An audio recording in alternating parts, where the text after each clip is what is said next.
Quand un homme n'est pas capable de partager le pouvoir avec sa conjointe, il y a 81% de chances que son mariage s'écroule. Hey hey! Allez, si vous écoutez la matrescence, c'est que vous êtes prêt ou prête à entrer dans le monde de la parentalité ou bien que vous êtes déjà dans le cœur de ce tumulte bouillonnant, merveilleux, mais éreintant. La matrescence, pour faire court, c'est la contraction des mots maternité et adolescence pour expliquer la naissance d'une mère sur le plan psychologique, physiologique, neurologique et sociétal. On explore le changement d'identité qui s'opère chez nous les parents, parce que la matrescence, ça existe aussi. Je m'appelle Clémentine Sarlat et avant de devenir chef d'entreprise presque par accident et podcasteuse à presque plein temps, j'ai été pendant 7 ans journaliste sport à la télé. Donc vous m'avez peut-être déjà aperçu dans votre télé quand je parlais de rugby ou de tennis. En juillet 2018, j'ai quitté mon CDI et ma vie parisienne après l'arrivée de ma première fille en n'ayant aucune idée de ce qui m'attendait. En mars 2019, j'ai créé ce podcast depuis chez moi à côté de Bordeaux pour trouver des réponses à mes questions de jeune maman et aux bouleversements majeurs que je venais de vivre. 3 enfants rapprochés plus tard, ce podcast, La Matrescence, se développe pour vous accompagner, vous faire rire, vous faire pleurer un peu, mais surtout pour vous faire découvrir de nouveaux horizons en tant que parent. Rien n'est laissé de côté, je vous le promets. Embarquez avec moi pour une expérience intense. Promis, vous en ressortirez différent et j'espère plus aligné avec vous-même. Ah si, dernière chose, abonnez-vous sur votre plateforme d'écoute, c'est le meilleur moyen de donner de la visibilité à ce podcast. 1000 merci, let's go.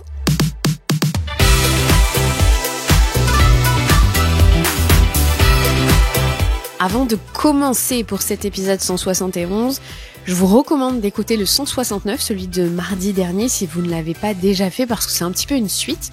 Dans le 169, on s'est focalisé principalement sur ce livre du docteur John Gottman, les 7 lois, tous les couples heureux ont leur secret. On s'est focalisé principalement sur le baby clash et pourquoi il y a tant de décalage entre les hommes et les femmes à l'arrivée d'un bébé. C'est passionnant cet épisode.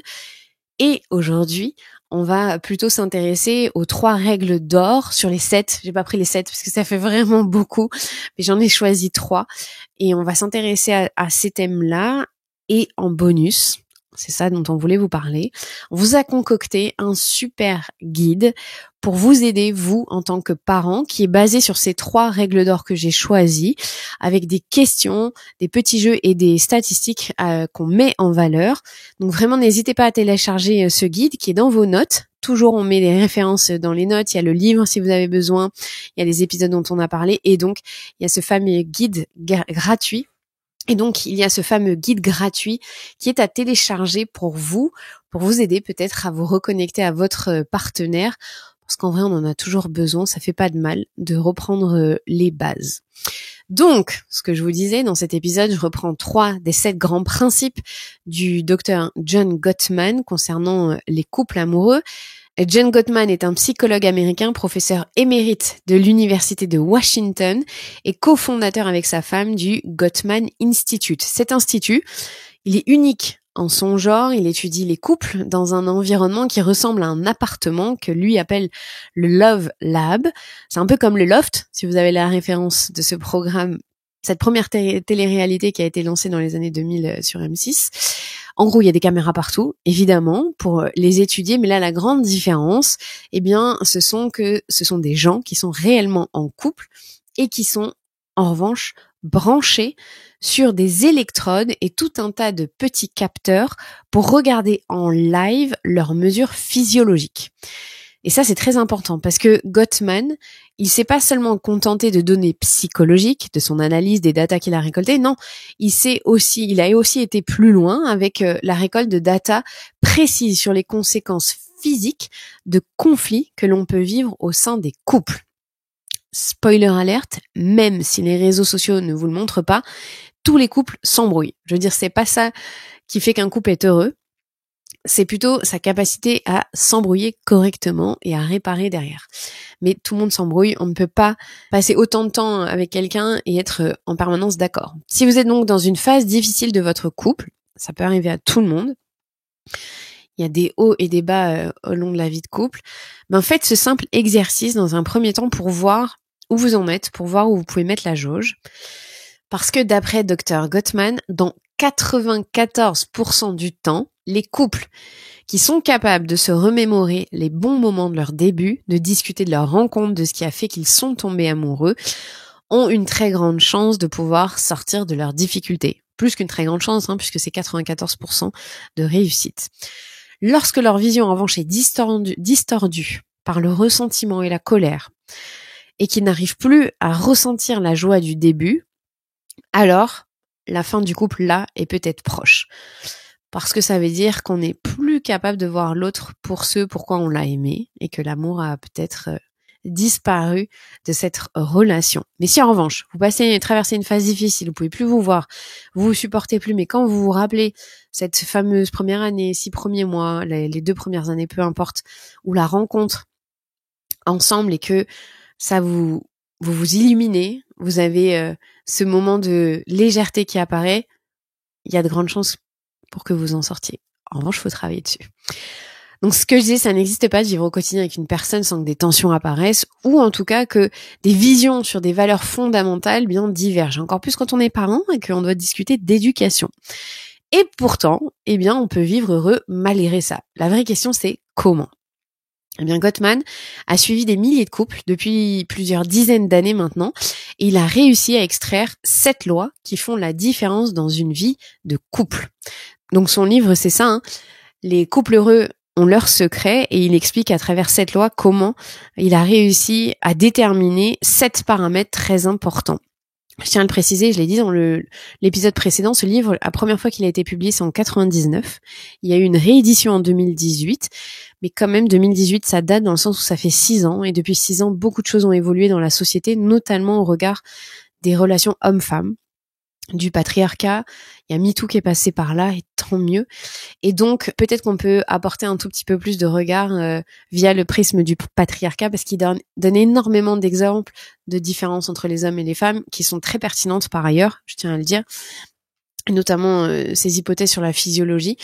Mais il donne beaucoup aussi d'exemples et de situations dans ce livre où, concrètement, c'est en permanence l'homme qui est dans une posture infantilisante de lui-même, qui ne veut pas ramasser ses chaussettes, qui a pas envie de faire le minimum requis pour vivre en couple, et où c'est encore une fois à la femme de lui expliquer que c'est pas ok. J'espère que dans cet épisode, je vais réussir à un tout petit peu plus amener ce regard-là, même si je ne suis pas sociologue, mais en tout cas je suis journaliste, donc je me suis bien renseignée. Donc j'ai, moi, choisi d'aborder 3 extraits du livre, pour une raison très simple, c'est que je veux vous laisser le loisir d'aller chercher vous par vous-même, et surtout d'aller acheter le livre, parce que c'est très très dense. Rien que les 3 lois que j'ai choisies, je les ai pas décortiquées à 100%, et c'est bien normal parce qu'il a beaucoup de choses à dire et qui sont très pertinentes.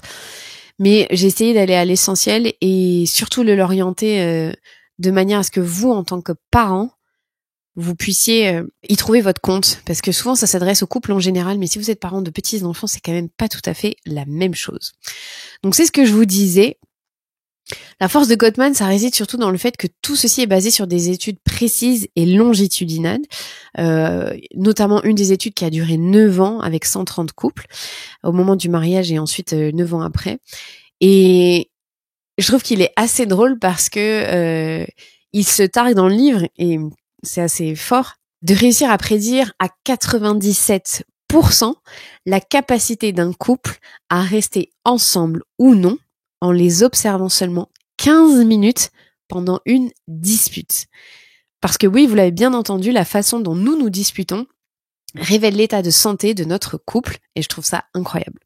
Alors c'est parti pour les 3 points, et on commence par le premier. Le premier, il est très simple. Il suffit de continuer d'apprendre à connaître votre partenaire. Lui, il appelle ça la Love Map, et je vais vous en parler plus en détail. Et notamment, n'hésitez pas à télécharger le guide, parce que vous allez retrouver beaucoup de questions et d'orientation à travers ce guide gratuit qu'on vous a concocté. Pour démarrer, j'ai choisi donc c'est la première règle d'ailleurs du livre, parce que si vous êtes en couple, que vous écoutez cet épisode et que vous avez un ou plusieurs enfants, ou que vous êtes en projet d'enfant, il est vraisemblable que vous soyez ensemble depuis plusieurs années. Ce qui veut dire que la version de la personne que vous avez rencontrée il y a X temps, peu importe, va forcément évoluer. Encore plus si vous êtes devenus parents récemment avec vos matrescences et vos patrescences respectives. Autant, au début d'une relation, on arrive à prendre du temps pour se connaître, se découvrir. Autant, avec le quotidien parfois millimétré, on perd cette aptitude à partager notre monde intérieur ensemble parce qu'on est happé par le quotidien des enfants. Mais au-delà de notre volonté de vouloir partager du temps, on le sait, élever des enfants, ça consomme de manière intense notre espace de couple. Et donc, il est primordial de se poser pour nourrir ce couple. Et c'est pas évident, vraiment, je ne donne aucune leçon. Je suis la première à me dire que c'est le truc le plus difficile de la Terre. D'après Gottman, qui appelle cette règle d'ailleurs la Golden 6 Hours, donc les 6 heures dorées, c'est le nombre d'heures que l'on devrait passer ensemble en tant que partenaire par semaine à prendre soin de notre amour. Alors, il parle pas de 6 heures d'affilée, évidemment, mais 6 heures au compteur où vous vous êtes connectés, où vous avez eu vos moments ensemble à deux, où vous vous êtes reconnus, vus et vous avez eu cette connexion. Le découpage de ces 6 heures, il vous appartient et surtout, il vous appartient dans la durée, c'est-à-dire que oui, c'est idéal 6 heures, mais dans des saisons de notre vie comme celle d'être parent de jeunes enfants, il le dit lui-même, ce sont des moments très stressants de la vie. Parfois, il faut s'adapter et réaliser que 6 heures, peut-être, c'est pas atteignable. Mais est-ce que 2 heures, c'est possible? Est-ce que 3 heures, c'est possible d'avoir un temps sans les enfants, sans les téléphones? Ça, il en parle beaucoup, mais j'en parle pas dans cet épisode, mais il parle beaucoup de la grosse problématique du téléphone aujourd'hui dans les couples. Mais donc d'avoir vraiment cette qualité de présence qui va venir nourrir votre amour. Donc, on le sait, avec des enfants en bas âge, ces 6 heures, c'est plutôt insurmontable. Enfin, moi, personnellement, 6 heures, je suis pas sûre de pouvoir le faire, en tout cas en ce moment, avec 3 enfants de moins de 6 ans. Donc j'ai moi-même fait le calcul la semaine dernière, on m'arrivait à peine à 2 heures cumulées en commun et encore, je pense que j'ai un peu exagéré pour pas me faire pitié. Du coup, cette semaine, on a calé un petit resto et on va essayer de se faire 2 soirées à la maison dédiées pour re-remplir notre jauge d'amour. L'amour, ça se cultive, je ne vous l'apprends pas. En revanche, on nous explique pas comment ça se cultive et encore moins quand on est pris dans ce quotidien de parents de jeunes enfants, ou même de parents d'ados. Je sais qu'on me le dit souvent, oui, mais les ados, c'est pas si simple, on s'inquiète et tout. Aucun souci. En gros, d'avoir des enfants, ça nous prend juste beaucoup de temps. Alors, si vous êtes en postpartum immédiat, cultiver son amour l'un pour l'autre, je pense que doit encore plus passer par cette fameuse règle numéro 1, de connaître le monde intérieur de l'autre. Parce que c'est ça la règle numéro 1, c'est d'apprendre à connaître la love map de l'autre. Parce qu'en postpartum, les bouleversements sont tellement importants au niveau individuel que faire attention au ressenti de son ou sa partenaire est primordial pour que le décalage ne se crée pas. Parfois, on est tellement perdu qu'on ne sait plus par où commencer. Alors, je vous propose 5 questions que vous pouvez vous poser pour démarrer une conversation quand vous êtes en postpartum et que un peu de brouillard léger, surtout si vous êtes une jeune maman, s'est installé. Moi, personnellement, j'avais du brouillard. Mon conjoint, c'était grand soleil. Il comprenait pas du tout pourquoi je vivais dans le brouillard. Mais ça, c'est une autre histoire. Alors, la première question que vous pouvez poser, et ne vous inquiétez pas, ne les notez pas si vous écoutez en voiture, à la salle de sport, en train de tricoter, de vous balader avec votre enfant, en train de cuisiner, peu importe ce que vous faites. Le guide est fait pour ça, tout est répertorié dedans, vous n'avez plus qu'à le télécharger et vous avez une soirée toute prête avec votre conjoint ou conjointe pour pouvoir vous reconnecter. Question numéro 1. Qu'est-ce qui est le plus difficile pour toi en ce moment? Réciproquement, posez-vous cette question, surtout en postpartum immédiat. Ça va aussi avec des jeunes enfants. Comment te sens-tu dans notre relation ces derniers temps? Votre relation, si vous venez de devenir parent, elle a évolué. Elle vient de changer. Il y a eu un avant, un après à accepter. Ça prend du temps en fonction de qui on est, de notre histoire, de notre bagage. Donc c'est important de savoir comment l'autre se sent dans cette relation à l'instant T. 3e question, comment est-ce que je peux t'aider? 4e question, est-ce que tu aurais aimé que ça se passe différemment, ce qui est en train de se passer ces dernières semaines? Si oui, comment? Et si vous n'êtes plus en postpartum immédiat, sincèrement, posez cette question. Est-ce que tu aurais aimé que ça se passe différemment?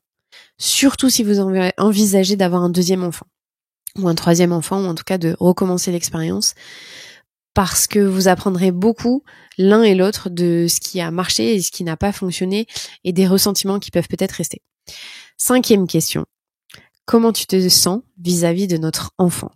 Pourquoi je mets cette question? Parce que on ne doit pas faire l'autruche quand une maman exprime qu'elle ne ressent pas de lien d'attachement à son bébé, ou qu'un papa le dit aussi. C'est plus fréquent chez les mamans. Parce que ça peut être des signes de dépression du postpartum, ça peut être des signes de grandes difficultés maternelles, et que c'est là où il faut se faire accompagner, il faut pouvoir avoir des spécialistes autour. Sauf que si jamais vous êtes dans un couple où votre partenaire, homme ou femme, ne pose pas cette question, peut-être que vous ne pouvez pas la dire. Vous ne pouvez pas l'avouer. En tout cas, l'espace de parole n'est pas ouvert. Et je trouve que c'est une question primordiale. Cette question, elle est aussi primordiale plus tard. Quand nos enfants grandissent, parce qu'ils vont nous déclencher, parce que il est faux le mythe de nos enfants vont nous guérir. Non, ils vont pas nous guérir. Ils vont nous montrer à quel point on n'a pas bossé sur certaines parties de nos traumas. Et ça, c'est à nous après d'aller les guérir. C'est pas à eux.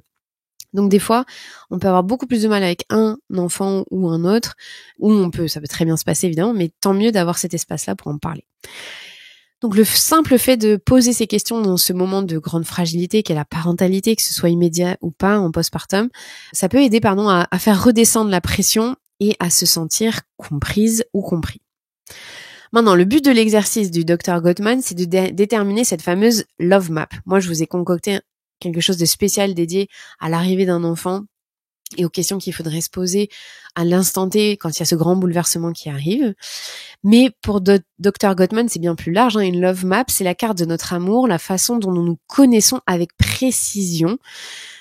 Parce que parfois, on se retrouve face à un inconnu. On a tellement fait nos vies différemment, nos chemins en parallèle que on n'est plus sur le même chemin de fer, on est en train de prendre des routes différentes. Et donc c'est d'essayer de remettre ce chemin de fer dans la direction de l'autre pour arriver à se comprendre tout simplement. Et pour ça, il propose un super jeu qui repose sur un questionnaire pour vérifier que vous êtes à jour sur la réalité de la vie de chacun. Parce qu'évidemment, on grandit, on évolue et que ça change en permanence. Donc déjà, je vais vous donner, il y a 60 questions en tout sur ce petit jeu, je vais vous en donner 10 pour vous donner un aperçu. Et je trouve qu'elles sont pertinentes parce que il y a des questions très banales, mais il y a des questions qui demandent un peu plus de connaissances sur le monde intérieur de l'autre. Alors, la première question, elles seront aussi dans le guide, je tiens à vous le dire. Donc la première question, nomme 2 de mes meilleurs amis. J'espère que vous êtes capable de le faire ça. Numéro 2. Qu'est-ce que je portais quand on s'est rencontrés? Numéro 3. Qui est la personne que je préfère dans ma famille? Numéro 4. Qu'est-ce qui me stresse en ce moment? Numéro 5. Qu'est-ce qui m'a le plus marqué quand j'étais enfant? Numéro 6. Nomme 2 personnes que j'admire le plus. Numéro 7. Quelle célébration je préfère dans l'année? Quand je parle de célébration, ce sont les fêtes qui jalonnent l'année, que ce soit Noël, que ce soit le Ramadan, Hanouka, que ce soit Pâques, peu importe votre religion, votre façon de célébrer ces fêtes-là, à vous de dire ce que la personne en face de vous préfère. Qui étaient mes meilleurs amis quand j'étais enfant? 9e question, quel serait mon job idéal? 10e question, et la dernière que j'ai choisie, qu'est-ce qui me rend le plus triste dans la vie? Alors ce type de jeu, vous pouvez le faire, le refaire, inventer des questions, aller rechercher ou simplement acheter ce livre et aller regarder les 60 questions qu'il propose. Et surtout, lui, il explique qu'il faut les refaire à plein de moments différents de nos vies, juste pour faire un check-up. Est-ce qu'on continue d'être à la page? Est-ce qu'on se connaît encore suffisamment bien ou est-ce qu'il y a des choses à travailler? Et tant mieux s'il y a des passages de votre vie qu'il faut travailler, des zones qu'il faut éclaircir. Ça fait partie du charme d'être en couple et de continuer à faire ce travail commun, de se connecter, de s'aimer et de se comprendre. Donc maintenant, j'aimerais aborder les questions qui sont primordiales quand on devient parent, quant à l'éducation de nos enfants, parce que ça fait toujours partie de la love map, c'est très important. Et j'en ai dégagé 5, mais à vous d'inventer celles qui vous tiennent encore plus à cœur. Simplement, cette base vous aidera à définir votre vision de l'éducation. Si vous avez déjà des enfants, c'est toujours bien de continuer à se poser des questions. Est-ce qu'on a toujours une vision commune ou non pour élever nos enfants? Quelle est notre vision de la famille en général? Si vous êtes enceinte, en postpartum immédiat, c'est parfait parce que ces questions, elles vont vraiment vous aider à éviter beaucoup de tensions, de ressentiments. Alors, la première question, Il y en a 5. Quelles sont les 3 valeurs les plus importantes pour toi en tant que parent à transmettre à nos enfants et pourquoi? Question numéro 2. Quelle est ton opinion sur les tendances éducationnelles? Comment tu décrirais ta parentalité ou ce que tu envisages pour nos futurs enfants? Question numéro 3. Qu'est-ce que tu as aimé dans ton enfance et que tu aimerais reproduire avec nos enfants? Que ce soit les rituels, les fêtes, les voyages, les façons d'interagir avec les enfants, la place de l'enfant dans la famille. Qu'est-ce que tu as aimé, qui t'a marqué profondément et que tu veux reproduire? Question numéro 4. Qu'est-ce que tu as détesté, qui t'a blessé, qui t'a nui et que tu ne veux surtout pas reproduire? Question numéro 5. Comment voudrais-tu que nos enfants se sentent chez nous? Alors, ce sont des petites questions ouvertes auxquelles j'ai réfléchi. Elles sont pas issues du livre, mais elles sont là pour vous aiguiller.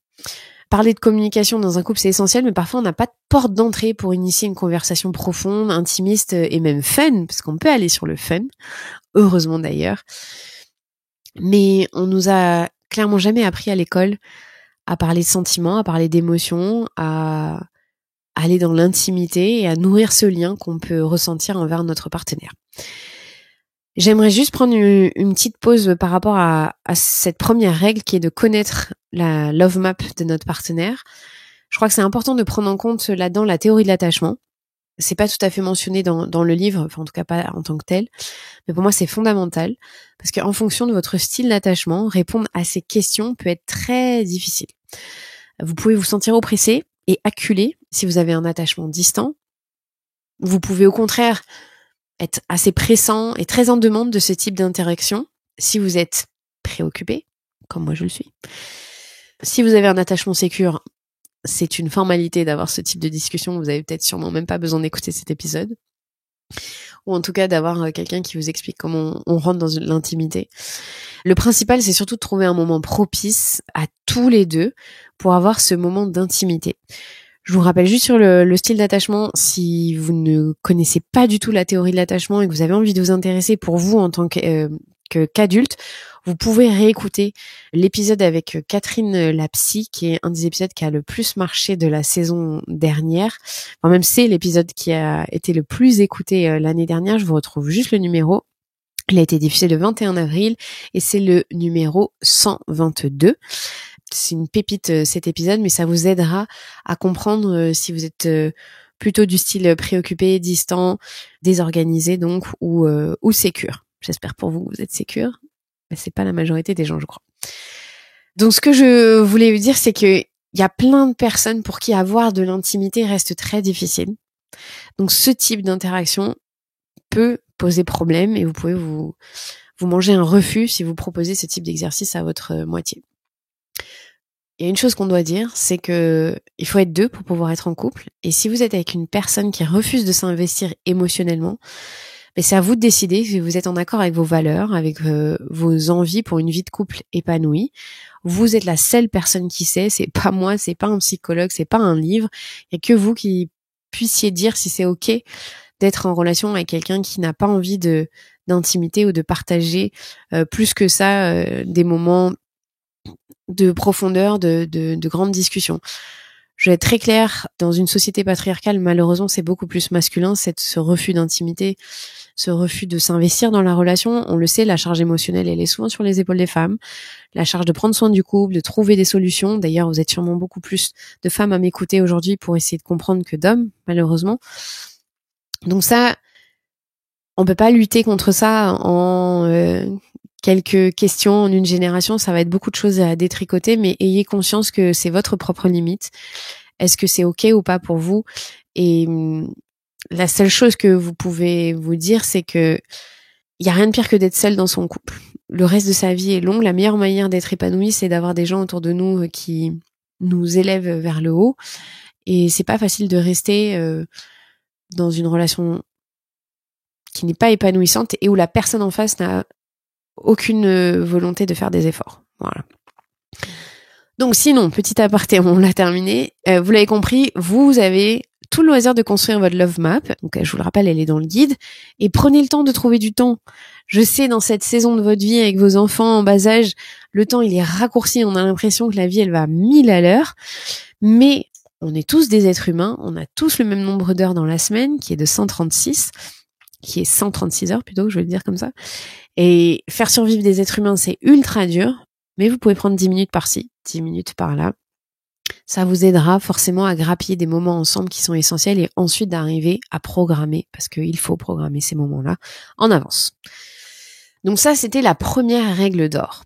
Continuez d'apprendre à connaître votre partenaire et construisez votre love map. La deuxième règle d'or, ça concerne l'influence que peuvent avoir nos partenaires dans notre vie. Donc ça, c'est la 4e du livre et je trouve qu'elle était ultra percutante. Donc cette notion, elle est primordiale, cette notion d'influence dans le couple, et elle vient un peu clairement taper dans l'œil du patriarcat de manière générale. Lorsque nous acceptons que nous sommes une équipe, qu'il n'y a pas de perdant et de gagnant, qu'il y a 2 vérités, je sais, c'est dur à dire, moi aussi, des fois ça m'arrache la bouche, de chaque côté, et qu'on peut avoir un point de vue différent et s'aimer quand même, on a bien plus de chances de durer sur le long terme. Alors, Dr Gottman, il parle pas ici d'emprise, soyons très clairs, de vouloir forcer son opinion, d'être dans un espèce de contrôle. Il parle vraiment de décision, de prise de décision commune. De toute façon, dans son livre, dès qu'il y a relation toxique, il est clair et net là-dessus. On ne parle pas de ça dans ce livre-là. On parle dans une relation de couple plus ou moins saine. On a tous nos petits côtés et nos penchants toxiques, mais où il n'y a pas cette notion d'emprise et de violence. Voilà, je veux être quand même assez clair là-dessus, parce que sur l'influence, il peut vite y avoir une nuance qui fait la différence. Alors, par exemple, donne-moi mon exemple. Moi, j'adore recevoir du monde chez moi. Mon mari, beaucoup moins. Et avant, j'avais une très grande tendance à inviter des amis ou de la famille sans lui en parler. Qu'est-ce que ça lui envoyait comme signal de ma part ? Que son avis comptait pas. J'aurais pu, et j'aurais dû surtout, lui demander si c'était OK. Et si c'était pas le cas, on aurait dû ensemble pouvoir trouver un terrain d'entente pour que nos besoins respectifs soient respectés à tous les deux. Laisser son ou sa partenaire avoir de l'influence sur nos choix de vie, nos visions, ça a un immense impact sur la santé de nos relations. Dr John Gottman précise que dans l'étude qu'ils ont fait donc auprès de 131 couples depuis leur mariage jusqu'à 9 ans après, ils ont trouvé que les hommes qui ne résistent pas à l'influence de leur femme étaient beaucoup plus heureux et avaient moins de chances de divorcer. Ça paraît assez incroyable, mais dans une société qui est encore très patriarcale, il y a encore beaucoup d'hommes qui ont du mal à lâcher prise là-dessus. C'est pour ça que je vous disais que le patriarcat entre en jeu. Il explique qu'avant, et je vous le redis, ce livre est sorti au début en 99. Donc il explique qu'avant, il y a eu des générations où les hommes s'en sortaient tranquillement avec leurs attitudes macho, c'est comme ça qu'ils les appellent, et ne craignaient pas que ça ait un impact ou des répercussions au sein de leur couple. Il y avait beaucoup plus de violence, il y avait beaucoup moins de droits pour les femmes, donc ça paraît tout à fait logique. Mais aujourd'hui, le sexisme ordinaire, le patriarcat qui a infiltré toutes les sphères de la société, a un réel impact sur la santé des couples. La différence, c'est qu'aujourd'hui, les femmes ne l'acceptent plus, ou en tout cas moins, n'acceptent plus ces rapports de domination.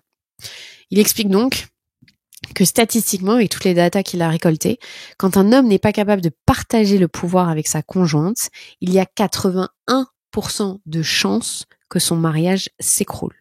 Je vous le répète, quand un homme n'est pas capable de partager le pouvoir et donc de se laisser influencer par sa conjointe, il y a 81% de chances que son mariage s'écroule. Je pense que c'est une notion primordiale au vu des statistiques. Alors, dans les recherches qu'il a menées, il a constaté que c'est un problème évidemment très masculin, de manière générale, de ne pas vouloir partager ce pouvoir. Le fait d'accepter de ne pas avoir raison et d'essayer de trouver des solutions communes de la part des hommes, ça envoie un signal très fort à leur partenaire féminine. Là, on est clairement dans les configurations de couples hétérosexuels. Et donc, quand un homme accepte qu'il n'a pas raison, ou en tout cas que les deux peuvent avoir raison, avoir leur opinion, qu'il essaye de tenter de trouver des solutions communes avec sa femme, il lui envoie un signal qui est très important, c'est qu'elle a de l'importance, clairement, qu'elle a de la valeur, et que le processus de réparation après une dispute va pouvoir être enclenché.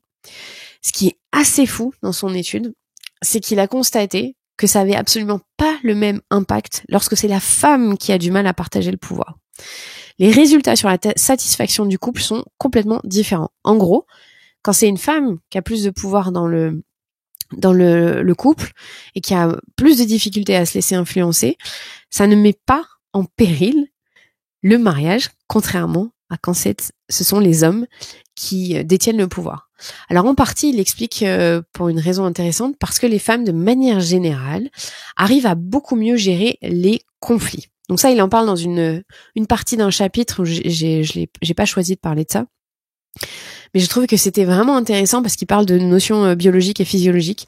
Il explique que les femmes gèrent mieux les conflits et qu'elles redescendent beaucoup plus rapidement après une dispute. Donc en fait, c'est le chapitre qui est dédié aux 4 cavaliers, les appelle comme ça, à ne surtout pas dégainer en cas de conflit. Les femmes ont beaucoup plus tendance à faire attention à ne pas les utiliser, contrairement aux hommes, parce qu'ils se sentent attaqués plus vite. Alors évidemment, je fais des grandes généralités, hein. Ça peut être complètement différent dans votre couple, mais de manière générale, sur ce qu'il a étudié, c'est comme ça que ça se passe. Et il le voit notamment parce que sur les datas physiologiques, les hommes sont beaucoup plus vite dans des situations de stress dès qu'il y a un conflit, dès qu'il y a un peu d'agressivité de la part de la femme, où il y a une dispute.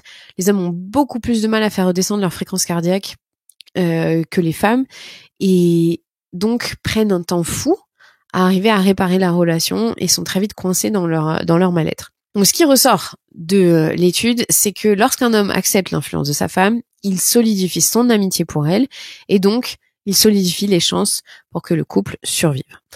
Je me souviens, j'avais été marquée par une phrase prononcée par Willow Smith. Je pense que vous voyez tous qui est Willow Smith, qui est une artiste américaine, mais surtout qui a 2 parents très connus. Sa maman, Jada Pinkett Smith. Jada Pinkett, ils sont divorcés, je crois, maintenant. Et Will Smith. Et je sais pas si vous vous souvenez, mais c'était un de mes shows préférés. L'émission Red Talk Table, donc c'était une émission qui a été créée par Jada Pinkett, la maman de Jada Pinkett, donc la grand-mère de Willow Smith, et Willow Smith. C'était 3 générations de femmes qui parlaient de sujets du quotidien autour de cette table, qui avait des invités de prestige. Et un jour arrive le thème du couple et de faire perdurer un couple et comment ça marche.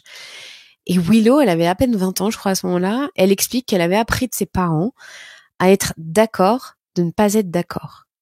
Et je trouve que ça m'avait bluffé. Je vous le redis à nouveau pour que vous compreniez.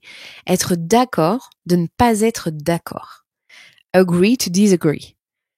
Et vraiment, à l'époque, j'avais pris un « Oh, c'est possible d'être d'accord de ne pas être d'accord ».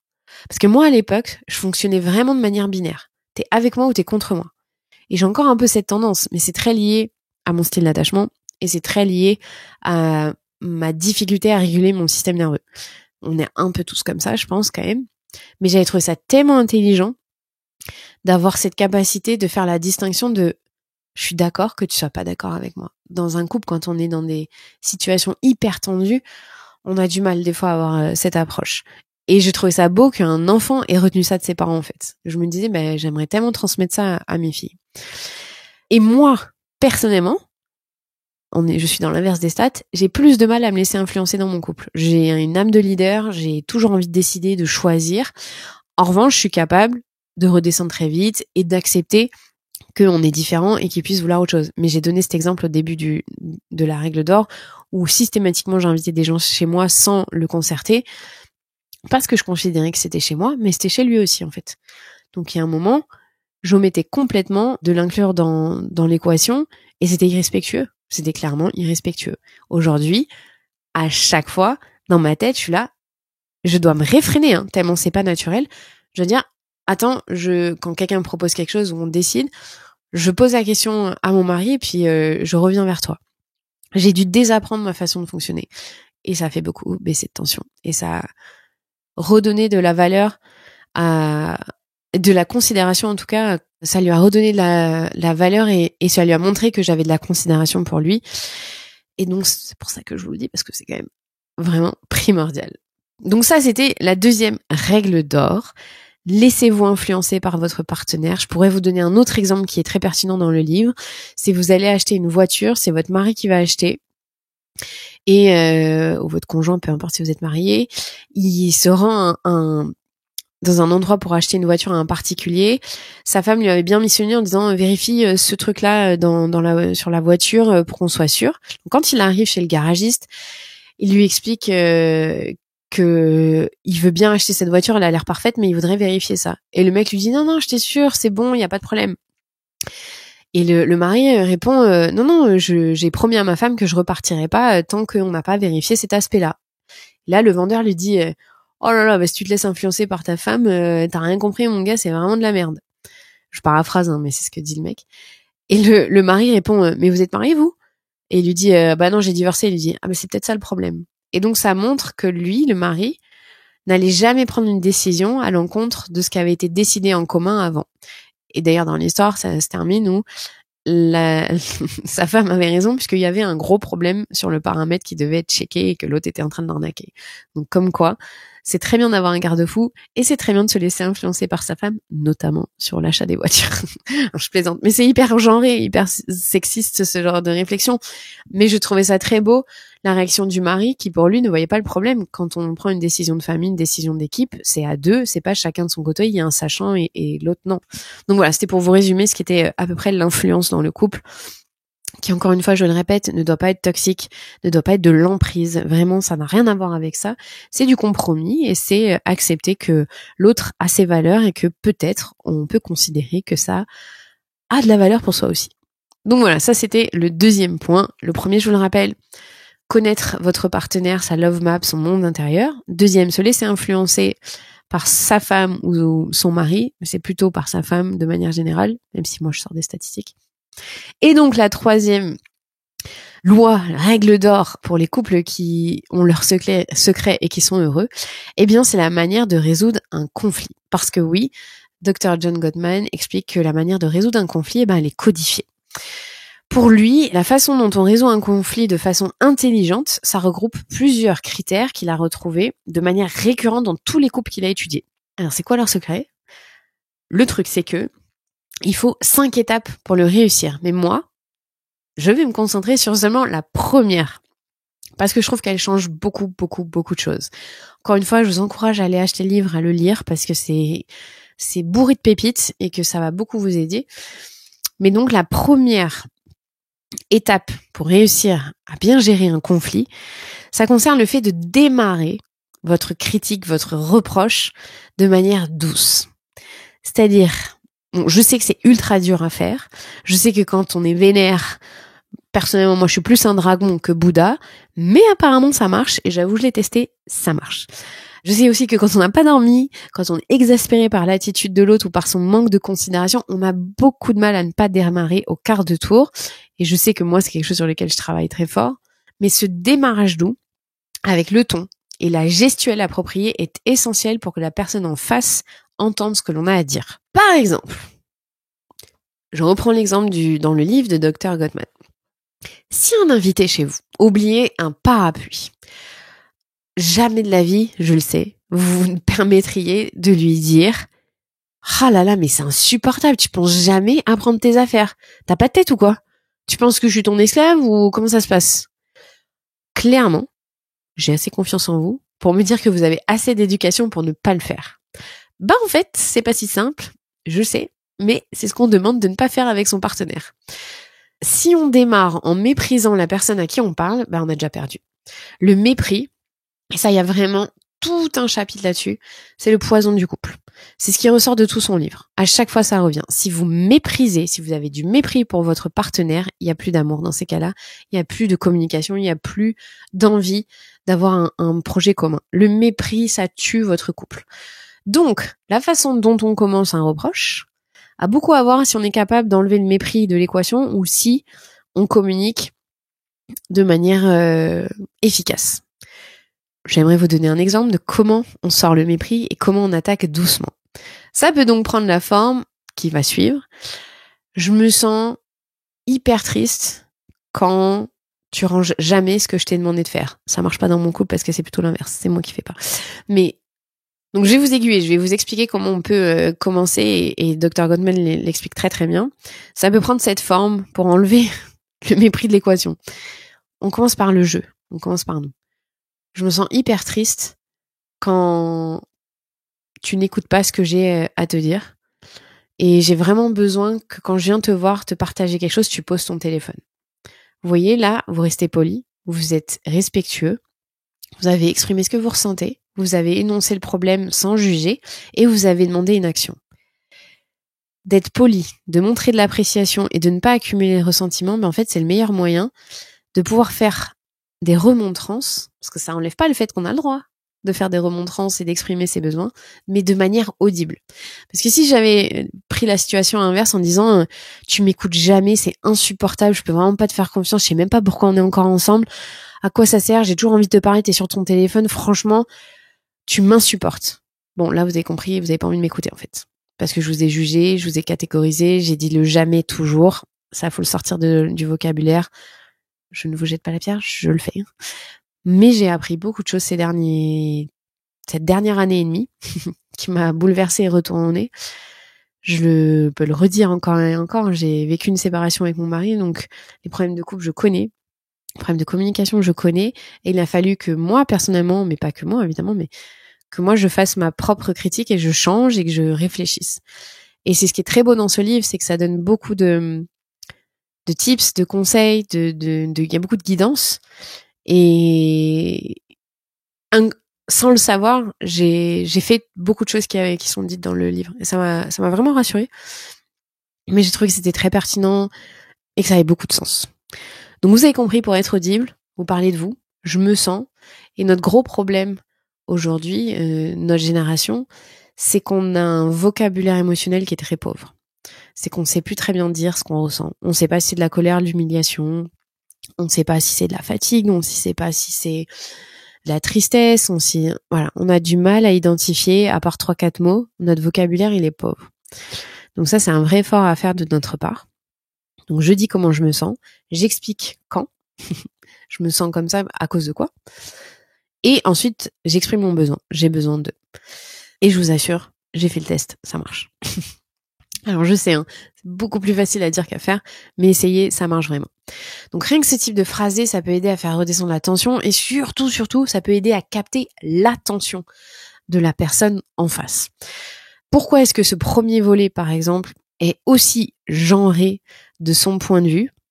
Donc pourquoi je vous parle de ça, là, de cette première étape des 5 étapes pour apprendre à bien résoudre les conflits.